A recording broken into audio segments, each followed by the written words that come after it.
읽은 본문으로 내 언약이 너희 살에 있어 라는 제목으로 하나님의 말씀을 나누겠습니다. 한번 따라할까요?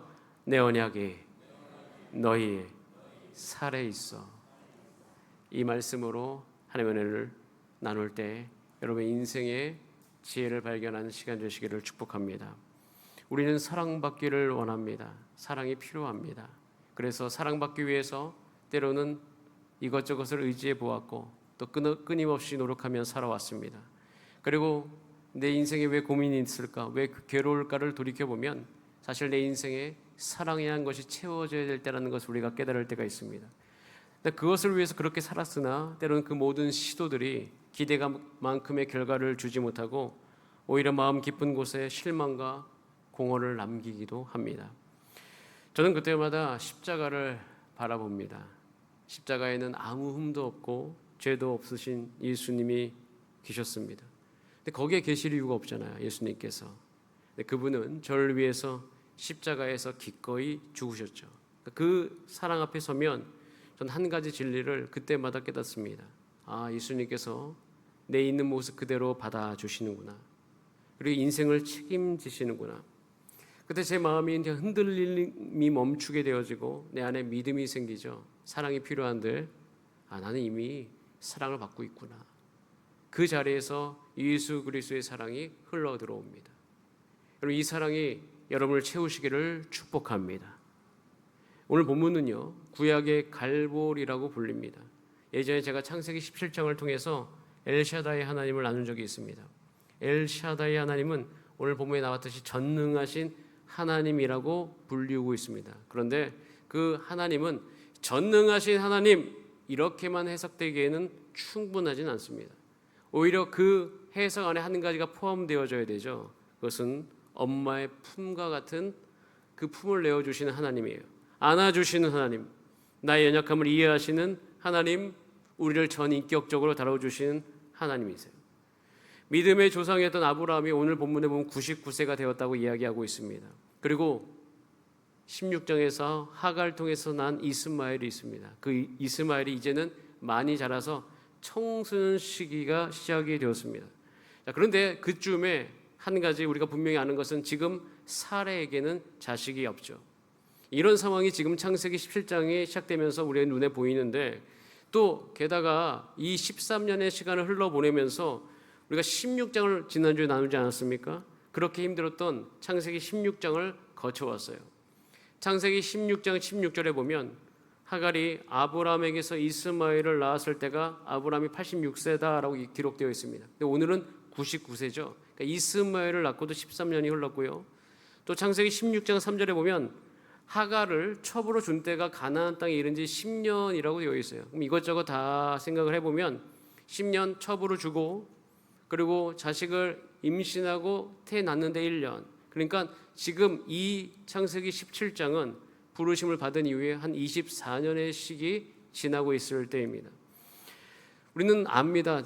지난주에 10년이 지났을 때 하나님 앞에서 또 아브라함이 함께 결론을 내린 적이 있죠. 어떤 결론이었냐면 사레가 아브라함에게 말을 했어요. 하나님께서 내 출산을 허락하지 아니한다라는 결론을 내렸어요. 여러분, 하나님 앞에서 우리가 사레가 이런 결론을 내린 것과 똑같이 우리 인생에도 이렇게 반응할 때가 있습니다. 하나님께서 사레에게 출산을 허락하셨습니다. 허락하지 않으신 적이 없어요. 기다릴 뿐인데 기다림에 지쳐가지고 본인이 스스로 결론을 내린 거예요.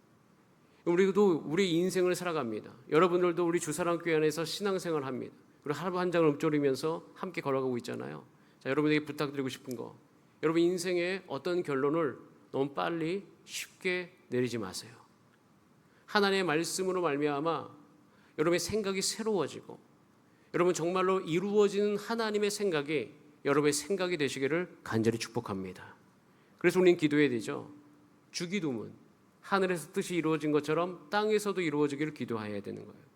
우리 인생에 복받는 비결 중에 굉장히 중요한 것은 하루 말씀을 먹으며 살아가는 것이에요.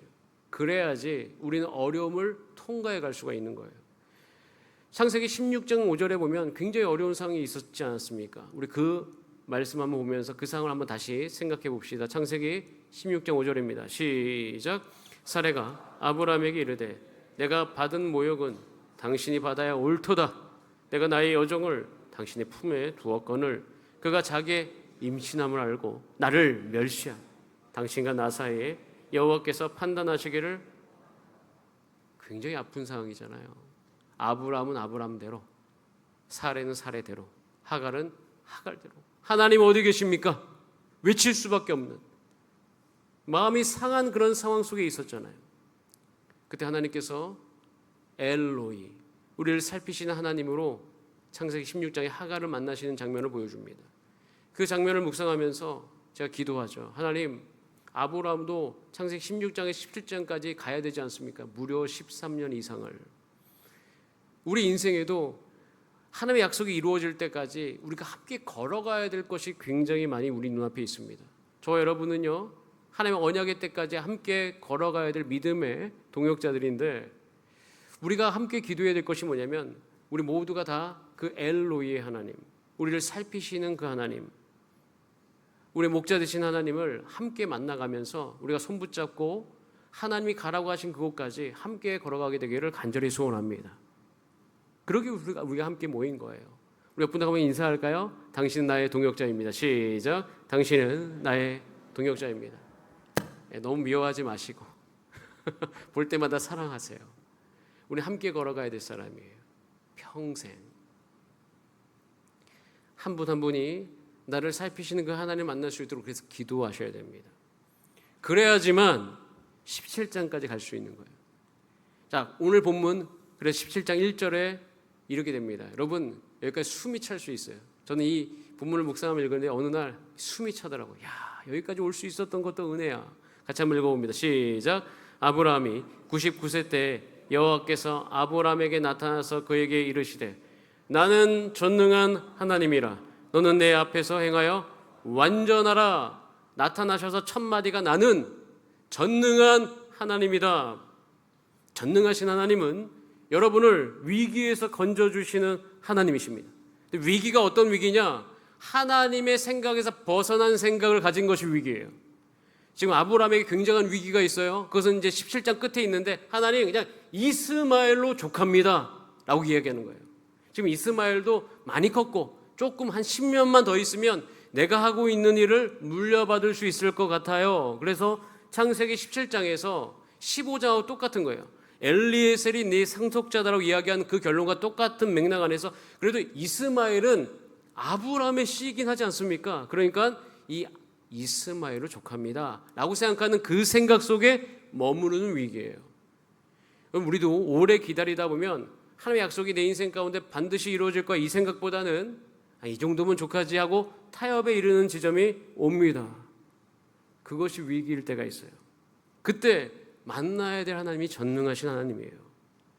내 힘만으로 도저히 빠져나올 수 없는 그 위기 속에 그 하나님을 만나고 예배 때 만나는 거잖아요. 그리고 그 하나님께서는 우리의 인생을 설계하실 뿐만 아니라 인도하시는 그 하나님이신 것을 우리 가운데 보여주시는 거예요. 그래서 창세기를 읽으면 우리가 반드시 깨달아야 될 진리가 있어요. 한번 따라 하나님은 나를 향한 이야기를 가지고 계신다. 저는 하나님께서 저를 향한 계획을 가지고 계신다라는 말을 좀 바꿉니다. 이야기를 가지고 계신다. 왜 그러냐면 성경 자체가 이야기인데 제가 예전에 한 책을 읽었습니다. 그 스토리라는 책입니다. 스토리라는 책을 읽었는데 그 책을 엄청 두껍습니다. 근데 그 책은 어떤 책이냐면 기독교 서적은 아니고요. 일반적 헐리우드에서 영화 시나리오를 쓸 때 반드시 읽어야 될 필독서 중에 하나, 고전책 중에 하나입니다. 근데 그 책을 읽고 있는데 스토리가 그 무엇인가, 이야기가 무엇인가라는 정의가 있잖아요. 뭐 여러 정의가 다 있고 여러 요소들이 있는데 그 모든 요소를 다 합쳐서 한 문장을 딱 바뀌면 이렇게 바꿀 수가 있어요. 이것도 한번 따라할까요? 안 되는 인생, 되는 인생으로 바뀌다. 이것이 스토리의 굉장히 중요한 요소예요. 극적 요소 중에서 제일 중요한 게 뭐냐면 안 되는 인생이 되는 인생으로 바꾸는 거예요. 그걸 보면서 성경을 다시 묵상하고 있는데 창세기가 다 그렇잖아요. 태초에 말씀으로 천지를 창조하신 하나님, 안 되는 데서 되게 만들잖아요. 그 말씀의 능력이 믿음의 조상 아브라함에게 임하기 시작하고 또 모든 인생 가운데 임하는데 아브라함 안 되는 인생, 자식이 없는 인생 자식 만들어 주시고 야곱 둘째로서 내가 그 축복을 받을 수 없는 존재인데 안 되는 인생인데 되는 인생으로 바꾸어 주시는 거예요. 그 이야기를 쓰고 싶으신 거예요. 누구랑? 여러분과 함께. 만약 여러분들이 지금 인생을 살면서 안 되는 지점에 놓여 있다면 사실 그 지점은요, 우리가 믿음의 눈으로 볼 때 이야기가 시작되어지는 중요한 시점이라는 거예요. 여러분께서 혹시 여러분의 자녀 문제 때문에 한계를 느낄 때, 경제적 문제로 한계를 느낄 때, 내 육신의 문제로 말미암아 한계를 느낄 때 그 지점에서 만나야 될 그 하나님은 전능하신 하나님이에요. 그 전능하신 하나님이 우리 가운데 다가오는데 아까도 말씀드렸듯이 이 전능하신 그 하나님이 히브리어로 엘 샤다이라고 이야기합니다. 근데 샤다이라는 이 단어는 어원이 샤드예요. 샤드라는 것은 계곡이라는 뜻을 갖고 있습니다. 즉 어머니의 마음을 뜻하는 단어예요. 즉 어머니의 마음과 같이 깊고 우리를 위로해 주는 곳이다라는 겁니다. 엘 샤다이 뭐예요? 전능하신 그 하나님의 뜻도 있지만 따뜻하게 다가오신 하나님, 위로로서 우리를 안아주시고 격려하시면서 다가오시는 그 하나님이라는 뜻을 함께 가지고 있는 거죠. 그래서 전능하신 하나님은 다가와서 아픈 여러분의 마음을 싸매어 주시는 하나님이에요. 그리고 우리를 위기에서 건져 주시는 하나님이십니다. 여러분 지금 기도하셔야 될 것이 있어요. 지금이에요. 지금 오늘 예배 참석하셨잖아요. 이곳 가운데 하나님께서 함께 계십니다. 그렇기 때문에 우리는 믿음으로 같이 기도합시다. 따라하겠습니다. 엘샤다이 하나님 만나기를 원합니다. 오늘 기도하세요. 지금. 아브라함은 그 하나님을 만났어요. 그 하나님, 엘샤다이 하나님 만나면 회복됩니다. 그리고 무엇보다도 저는 엘샤다이 하나님을 만나면서 제 안에 공통적으로 항상 일어났던 것이 뭐냐면 희망을 다시 회복한 거예요. 소망이 없었는데 소망으로 바뀌어지는 거예요. 만나면 반드시 희망이 생깁니다. 자, 왜인지 우리 같이 한번 다시 말씀 볼게요. 오늘 1절 말씀 한 번 더 볼게요. 이제 달라 보이기 시작해요. 여기에 나와 있는데요. 같이 읽습니다. 시작. 아브라함이 99세 때 여호와께서 아브라함에게 나타나서 그에게 이르시되 나는 전능한 하나님이라 너는 내 앞에서 행하여 완전하라. 전능하신 하나님 너무 은혜 받고 있었는데 제가 묵상할 때에 한 하루는 부담이 됐어요. 왜냐하면 위로해 주시는 건 너무 좋은데 갑자기 그 뒤에 위로가 안 되는 말이 적혀 있는 거예요. 너는 내 앞에서 행하여 완전하라라는 말이 적혀 있는 거예요. 처음엔 저는 이 말이 너무 힘들 때 한 대 더 맞는 느낌, 힘들어서 안 된다고 생각하는 그 지점인데 안 된다고, 안 되는 줄 아는데 오셔서 이 이야기를 하시니까 저에게는 좀 의아했어요. 근데 나중에 이 말이 바뀌게 되죠. 자, 그 바뀌는 것을 나누기 전에 한 가지 여러분에게 질문합니다. 이 말을 들을 때 아브라함의 상태는 어떤 상태죠? 자, 오늘 본문으로부터 14년 전을 한번 생각해 봅시다. 한 사건이 있습니다. 그것은 아브라함이 이제는 10년 기다려도 더 이상 못 기다리겠는 거예요. 그래서 상속자를 삼아야 되는데 없잖아요. 그러니까 충성된 엘리에셀, 정말 충성된 사람입니다. 정말 놀라운 종이에요. 그런 충성된 엘리에셀을 데리고 와서 이자가 내 상속자가 될 거라고 이야기하지 않습니까? 근데 하나님이 아니라는 거예요. 아니라고 하면서 네 씨다, 너의 씨에서부터 나올 자가 너의 상속자가 될 것을 이야기합니다. 그러고 난 다음에 우리가 이제 15장에서는 다루지 않았는데 하나님께서 언약을 맺죠. 자, 창세기 15장 17절 18절이에요. 같이 한번 읽어보겠습니다. 자, 조금 있어야 될 것 같아요. 창세기 15장 17절 18절 시작. 해가 져서 어두울 때 연기 나는 화로가 보이며 타는 횃불이 쪼갠 고기 사이로, 자, 거기까지만 읽겠습니다. 횃불이 쪼갠 고기 사이로 지나더라. 여러분, 고기를 쪼개서요. 쪼개면 뭐가 나오죠? 피가 나오는 거. 원래 산 동물을 쪼갭니다. 원래 언약을 맺을 때 정말 중요한 언약은요, 어떻게 맺냐면 그 동물을 쪼개고요, 그 쪼갠 동물 사이로 그 언약 맺은 두 사람이 함께 걸어갑니다. 걸어가면서 우리는 절대 이 약속을 깨지 않는다는 의미도 있지만 그 한편에는 어떤 의미도 함께 있는 거예요? 너 이 약속을 어기면 어떻게 된다? 죽는다. 이 약속을 어기는 순간 둘 중에 하나는 죽어야 된다는 것을 의미하고 있는 거예요. 그것이 그때 당시 언약의 엄중함이었어요. 자, 그런데 그 언약 안에 포함된 게 뭐예요? 창세기 15장 4절이에요. 네 몸에서 날 자가 네 상속자가 될 거라는 언약이었어요. 내 몸에서 날짜가 상속자가 될 것을 아브라함이 믿었죠. 그래서 의로 삼으셨다라고 창세기 15장에 분명히 기록되어 있습니다. 자, 그런데 창세기 16장으로 넘어가면서 86세에 누굴 낳죠? 이스마엘을 낳아요. 자, 지난주 우리가 함께 나눴습니다. 그리고 어려운 시간을 다 보내잖아요. 자, 여기서 한 가지 질문, 아브라함의 상태에 대한 질문이에요. 여러분, 지금 아브라함에게 언약의 자손이 있어요, 없어요? 있습니까, 없습니까? 없죠. 하나님의 계획을 기다리지 못하고 16장에서 이스마엘을 낳습니다. 13년이 지난 거예요. 그리고 창세기 17장 18절에 보면 이렇게 되어 있습니다. 아브라함이 이에 하나님께 아뢰되 이스마엘이나 하나님 앞에 살기를 원한다라고 이야기하고 있어요. 이스마엘이나 하나님 앞에 살기를 원한다. 자, 이스마엘이 언약의 자손입니까? 아니죠. 그런데 지금 아브라함의 상태가 어떤 상태예요? 이런 상태예요. 하나님, 그래도 이스마엘은 사례가 낳지는 않았지만 저의 씨는 맞지 않습니까? 정말 기다리다가 힘듭니다. 딱 여기까지입니다, 하나님. 그리고 이 정도만 돼도 좋습니다, 하나님. 이렇게 이야기하는 거 아니에요. 그러니까 아브라함의 마음속에는 이미 하나님과 언약이 없고요.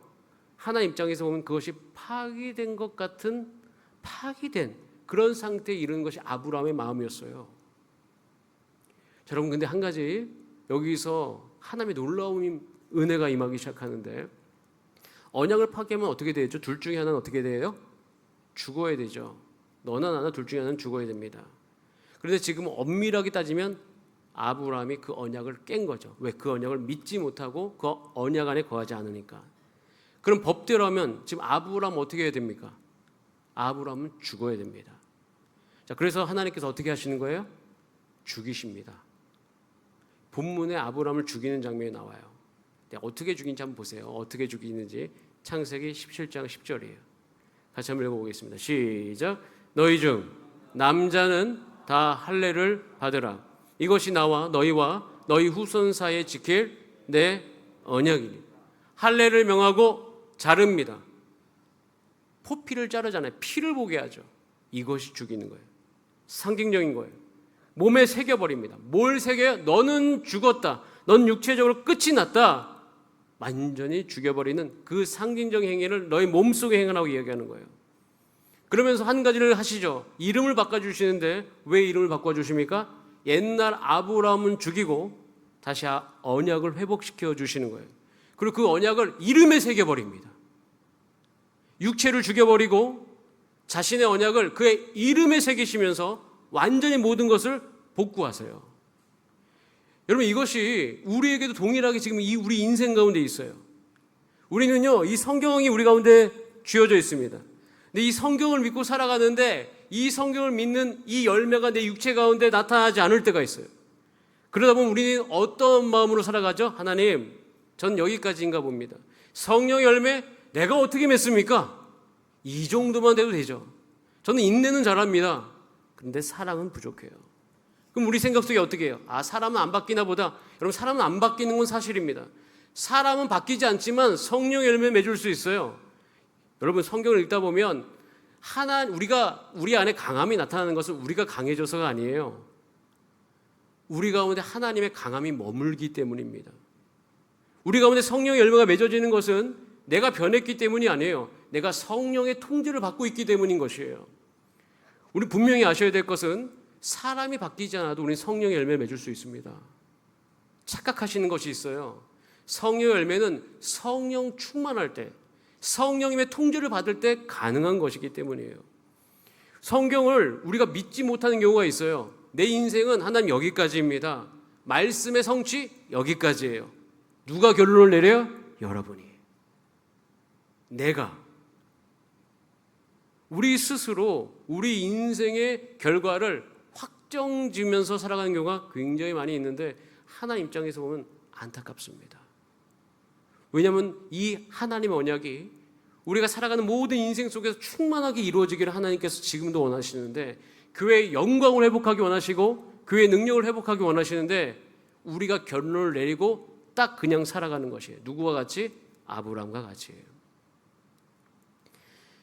여러분, 그래서 하나님께서 이 언약 가운데 거하지 못하는 우리 위해서 하신 것이 똑같잖아요. 할례를 행하라고 하신 것처럼 죽이시잖아요.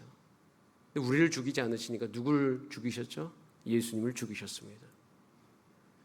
예수 그리스도께서 우리를 위해서 대신 죽는다는 것은 흔적을 남긴 행위입니다.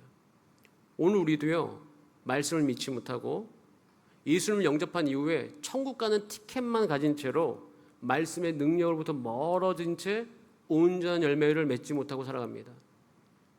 주 예수를 믿으라. 그리하면 너와 내 집이 구원을 얻으리라. 믿지 못합니다.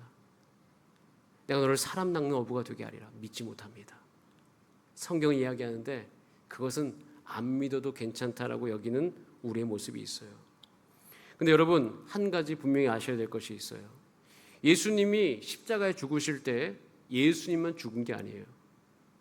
성경 이야기합니다. 우리 가끔씩은 그냥 십자가를 제가 몇 번 강조해서 이야기하잖아요. 이게 너무 중요한 진리이기 때문에 십자가를 그냥 죄를 사하는 도구로만 여겨요. 전혀 그렇지 않죠. 갈라디아서 2장 20절에 분명히 선언하고 있습니다. 따라서 우리도 함께 죽었다. 그러니까 예수님이 죽으신 것은 예수님이 죽으셔서 우리 죄를 사실 뿐만 아니라 우리도 거기서 함께 죽었음을 알려주시기 위해요. 자, 갈라디아서 2장 20절 말씀을 같이 읽어봅니다. 시작. 내가 그리스도와 함께 십자가에, 여기에 예수님은 못 박혔다고 되어 있어요? 우리도 함께 못 박혔다고 되어 있습니까? 함께입니다. 그렇기 때문에 내가 사는 것이 아닌 거예요. 내가 그리스도와 함께 죽었으니 할례로 아브라함을 죽이시듯이 십자가에서 예수님께 죽으심으로 말미암아 우리도 죽은 줄 알게 하시는 거예요. 그래서 로마서 2장 28절 29절에 무릇 표면적 유대인이 아니라, 표면적 육신의 할례가 아니라 오직 이면적 유대인이며 유대인이며 할례는 마음에 할진이 영에 있고 율법 조문에 있지 아니한 것이라라고 이야기합니다. 자, 그러면서 골로새서 2장 11절에 우리의 정체성을 이야기하고 있어요. 같이 한번 읽어보겠습니다. 시작. 또 그 안에서 너희가 손으로 하지 아니한 할례를 받았으니 곧 육의 몸을 벗는 것이요 그리스도의, 여러분, 저와 여러분도 할례 받았어요. 할례 받았는데 할례 받은 것과 일치되는 문장이 하나 있죠. 뭐죠? 곧 육의 몸을 벗는 것이다라고 되어 있습니다. 내가 그리스도와 함께 십자가에 못 박혔나니 그런즉 이제는 내가 사는 것이 아니요 내 안에 그리스도께서 사시는 것이라. 그러면서 구체적으로 얘기하잖아요. 내가 육체 안에 사는 것은, 우리가 육의 장막을 벗는 날이 분명히 옵니다. 육체를 입고 살아가는 것은 나를 사랑하사 나를 위해 자기 몸을 버리신 예수님을 믿는 믿음 안에서 살아가는 것이라 라고 이야기하면서 우리가 살아가야 될 방향을 분명히 보여주고 있어요. 아브라함이 할례로 말미암아 죽습니다. 그래서 죽어서 어떻게 합니까? 이름을 바꿔주시잖아요. 자, 창세기 17장 5절이에요. 이 놀라운 기적이에요. 같이 한번 읽어봅니다. 오늘 창세기 17장 5절입니다. 시작. 이제 후로는 네 이름을 아브라함이라 하지 아니하고 아브라함이라 하리니 이는 내가 너를 여러 민족의 아버지가 되게 함이니라. 아브라함만 그리고 바꿔준 게 아니라 15절에 보면 사례도 바꿔주셔요. 뭐라고? 사라라고. 자, 그런데 여기서 이제 중간에 17장에 보면 웃는 장면이 나오는데 저도 이제 묵상을 하다 보니까 웃을 수밖에 없어요. 왜냐하면 이게 너무 웃긴 거예요. 자, 아브라함의 뜻이 뭐죠? 존귀한 자이죠. 근데 아브라함은 어떤 뜻을 갖고 있어요? 많은 자손의 아버지. 사람들이 뭐라고 불러요? 이제 아브라함을 아브라함이라 부르잖아요. 부를 때마다 너무 웃기죠. 왜 자녀 한 명밖에 없는데. 게다가 이스마엘밖에 없잖아요. 그런데 아브라함이라 부르지 않고 아브라함이라 부르는 거예요. 근데 아브라함은 좀 나아요. 사례가 너무 웃겨요. 사례를 지금 뭐라고 불러야 돼요? 사라. 자녀가 있어요, 없어요? 사라가 난 자녀가 없어요. 그런데 이제는 어떻게 불리는 거예요? 많은 자손의 어머니라고 불리는 거예요. 여러분, 사람들이 이름을 부릅니다. 많은 자손의 아버지님, 많은 자손의 어머니님. 너무 웃긴 거잖아요. 나는 아무것도 없는데 이름에 하나님의 언약을 새기셔요. 자, 여러분 보세요. 우리의 이름이 무엇입니까? 따라하겠습니다. 우리의 이름은 성도라. 성도입니다. 근데 이 성도라는 이름을 들으면 아브라함의 이름을 들었을 때 반응이 똑같아요. 웃죠. 에이, 무슨 말씀을. 제가 어떻게 성도예요. 하나님이 예수님 믿으면 이름부터 바꿔주세요. 성도라고. 그러면서 이야기하죠. 그 이름 안에 하나님의 언약을 새겨버리신 거예요. 그럼 보세요. 지금 이렇게 바꿔주셨는데도 창세기 17장 17절에 보면 이렇게 되어 있어요. 창세기 17장 17절. 이름이 바뀐 상태입니다. 한번 보세요. 지금 말씀 비춰주세요. 창세기 17장 17절. 찾느라고 했는데 여러분 성경 있으면 보세요. 같이 읽어봅니다. 시작. 아브라함이 엎드려 웃으며 마음속으로 이르되 100세 된 사람이 어찌 자식을 낳을까? 사라는 99세니 어찌? 웃잖아요. 그리고 이름이 바뀌어졌는데 늘 반응이 똑같아요. 뭐냐? 하나님 그냥 저는 이대로 살게요. 안 된다니까요. 제가 어떻게 거룩해져요? 안 된다니까 왜 자꾸 말씀하세요? 지금 아브라함의 반응과 우리의 반응이 너무 똑같지 않습니까? 여러분 그래서 우리가 엘샤다이 하나님 만나야 돼요. 따라하겠습니다. 내 인생 아직 끝나지 않았다. 그럼 이때 이 말씀을 듣는 것을 복이로 여기셔야 돼요. 그러면서 아브라함을 바꿔주시면서 그 약속을 찬란히 이끌어가시는 그 이야기의 서사가 성경에 다 기록이 되어 있잖아요. 근데 그 이야기대로 어떻게 하겠다? 내 인생을 바꿔주시겠다는 거예요. 그러니까 이렇게까지 묵상하고 나니까 창세기 아까 읽었던 17장 1절이 완전히 다르게 보이기 시작했어요. 다시 17장 1절 읽어볼게요. 오늘 첫 구절 시작. 아브라함이 99세 때 여호와께서 아브라함에게 나타나서 그에게 이르시되 나는 전능한 하나님이라 너는 내 앞에서 행하여 완전하라. 근데 이 완전하라고 이야기한 다음에 완전할 수 있도록 다 도와주신 게 누구예요? 하나님이셨어요. 할례를 행하시고 이름 바꿔주시고 다시 완전히 모든 것을 복구시켜 주시는 거예요. 그러면서 이 말씀을 읽을 때 제가 하나님의 마음이 느껴지기 시작했어요. 그것은 뭐냐면 너의 인생 내가 시작했으니까 내가 끝낸다라는 거예요. 십자가가 그런 의미를 갖고 있어요. 십자가를 바라볼 때마다 주님 내가 어떻게 해요? 이거 할 수 있어요? 하나님께서 말씀해요. 내가 시작했으니 내가 끝낸다. 제가 예전에 이렇게 기도한 적이 있어요. 하나님 이것도 해주시고 저것도 해주시고 제가 거룩할 수 없는데 거룩하게 살 수 있도록 도와주시고 막 이렇게 기도하고 있는데 말씀을 읽는데 하나님이 그걸 원하신다는 마음이 제 안에 확 들어오는 거예요. 제가 기도가 바뀌기 시작했어요.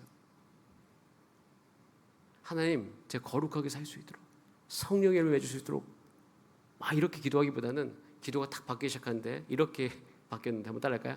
하나님 하고 싶으신 대로 하세요. 그러면서 제가 깜짝 놀랄 만한 사실 하나 발견합니다. 하나님이 하고 싶으신 걸 내가 하기 싫다는 걸 알게 됩니다.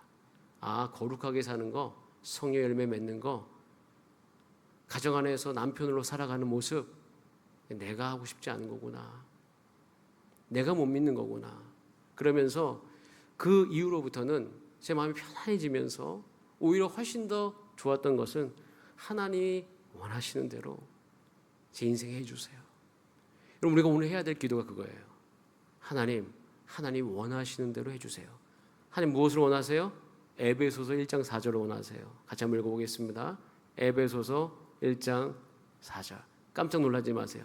이거 저도 읽으면서 너무 깜짝 놀랐는데 말씀 같이 한번 읽어봅니다. 시작. 곧 창세전에 그리스도 안에서 우리를 택하사 우리로 사랑 안에서 그 앞에 거룩하고 흠이 없게 하시려고. 여러분 이게 세 가지에 깜짝 놀랍니다. 이 본문 안에 첫 번째 창세전에 택했다. 창세전에 택한 것은 우리가 육체가 없잖아요. 보지 않고 택한 거잖아요. 보지 않고 택한 것이 첫 번째 깜짝 놀라고 두 번째가 그 다음 깜짝 놀라는 건데 뭐냐면 그렇게 부른 사람 가지고 어떻게 하길 원하신다고요? 거룩하고 흠이 없게 하시려고. 목적이 너무 거창하잖아요. 이 정도 하려면 그냥 고르고 골라도 될까 말까인데 이거 하려고 하시는 거예요. 보지하고 선택한 거 첫 번째 깜짝 놀랄 일, 두 번째 그거 가지고 하실 일이 너무 거창해서 놀라고 세 번째 놀란 게 뭐냐면 사랑이에요. 사랑. 보지 않고 선택했는데 흠이 없게 하려고 할 때 나를 부르셨다는 것은 따라해서 하나님이 자신 있으시기 때문이다. 제가 이걸 알게 됐어요. 제가 이제 과외를 하는데 이야기 많이 했을 거예요. 정말 공부가 안 되는 친구인데 제가 받기로 했어요. 이유는 하나였어요. 자신이 있어서 그랬어요. 제가 이 본문 읽으면서 하나님도 그렇구나. 나를 부르신 이유는 자신이 있으시기 때문이구나. 어떤 자신? 따라서 하나님의 사랑을 부어주실 자신. 그러니까 얼마나 큰 사랑을 부어서 안 된 인생을 되게 하시는 거예요. 얼마나 큰 사랑을 내게 부어주셔서 나로 하여금 거룩하게 살 수 있는 소욕이 내 안에 일어날 수 있도록 도와주시는 거예요. 그러면서 야 하나님 이렇게 되기를 원하나이다 라고 기도를 하는 거예요. 그러면 제 안에 하나님 원하시는 대로 주님 내게 행하여 주시옵소서. 그래서 내 자신에게 외치는 거죠. 그래서 우리가 에베소서 빌립보서 필사할 거거든요. 가을에 이거를 우리가 같이 묵상을 할 건데, 자 빌립보서 1장 6절 외치셔야 돼요. 여러분 스스로에게. 시작. 너희 안에서 착한 일을 시작하신 이가 그리스도 예수의 날까지 이루실 줄을 우리가 확신하요. 여러분 당당하세요. 힘을 냅시다. 그리고 여러분 회개하셔야 될 게 있어요. 여러분 머릿속에서 말씀과 상관없이 여러분 인생의 결론을 내리셨다면 오늘 돌이키세요. 그리고 여러분 하루 한 장 묵상하는 거 제가 왜 여러분에게 권면해 드리면 그걸 매일 먹으셔야 돼요. 먹고 기도하셔야지 내가 하나님의 생각으로 덧입혀가는 그 인생의 여정이 시작되는 거예요. 그거 안 먹잖아요? 세상에 나가 살잖아요? 치열합니다. 치열함 속에서 인생이 기다려야 돼요. 하나님의 약속의 때까지. 당할 재간이 없어요. 어떤 생각? 아브라함과 똑같이 엘리에셀이 상속자입니다. 그냥 이스마엘이나 잘 하나님 앞에 살기를 원합니다. 이렇게 고백할 수밖에 없어요. 하나님은 어떻게 하세요? 여러분 이곳에 부르시잖아요. 그 엘샤다의 하나님을 계시하시면서 거기에서부터 나오게 하시는 거예요. 여러분 십자가를 바라볼 때마다 여러분 가운데 하나님의 마음이 느껴지시기를 원합니다. 내가 시작했으니 내가 끝낸다. 자 그러면서 저는 요한계시록을 이제 우리가 이제 하루 한 장 묵상하기 때문에 언젠간 요한계시록 묵상하겠죠. 여러분 요한계시록은 무서운 책이 아닙니다. 왜냐하면 사도 요한이 요한계시록을 쓴 목적은 요한복음하고 연결되어 있습니다. 요한복음도 그렇고요. 요한 1, 2, 3서도 그렇고 그때 당시에 예수 믿는데 고난받는 성도들을 위로하기 위해 쓴 책입니다. 그럼 요한계시록 읽으면 어떻게 돼야 돼요? 우리가 힘이 나고 위로받아야 되죠. 왜 위로받아요? 하나님이 시작한 인생 하나님이 끝낼 것을 믿기 때문이에요. 우리 인생의 끝이 어떻게 됩니까? 자 요한계시록 5장 12절 14절에 기록이 되어 있어요. 저와 여러분은 성도이기 때문에 이 끝을 맞이합니다. 제가 이거 묵상하고 장례식장에서 울지 않습니다. 같이 한번 읽어볼게요. 시작. 큰 음성으로 이르되 죽음을 당하신 어린 양은 능력과 부와 지혜와 힘과 존귀와 영광과 찬송을 받으시게 합당하도다 하더라. 내가 또 들으니 하늘 위에와 땅 위에와 땅 아래와 바다 위에와 또 그 가운데 모든 피조물이 이르되 보좌에 앉으신 이와 어린 양에게 찬송과 존귀와 영광과 권능을 세세토록 돌릴지어다 하니 내 생물이 이르되 아멘하고 장로들은 엎드려 경배하더라. 우리는 알게 될 겁니다. 우리 육체의 장막을 벗는 날 영광스러운 그 예배 안에서 하나님이 다 우리 인생을 이끌어 오셨음을 알게 될 거예요. 여러분 저와 여러분 오늘 본문이 이겁니다. 언약을 너의 살에 새겼다. 여러분 하나님께서 흔적을 남기십니다. 우리의 삶이 이 말씀을 듣고 반응하면서 하나님의 말씀의 성취가 내 인생의 흔적으로 남아가는 그런 인생 사시기를 간절히 축복합니다. 여러분 삶을 통해서 우리 교회에 하나님의 이야기가 쓰여지는 그런 인생 사시면서 하나님의 나라가 굳건히 세워져가는 우리 주사랑교회 되기를 축복합니다. 우리 몇 분하고 인사할까요? 하나님께서 함께 하십니다. 반드시 승리하실 거예요. 우리 같이 찬송하고 기도합시다.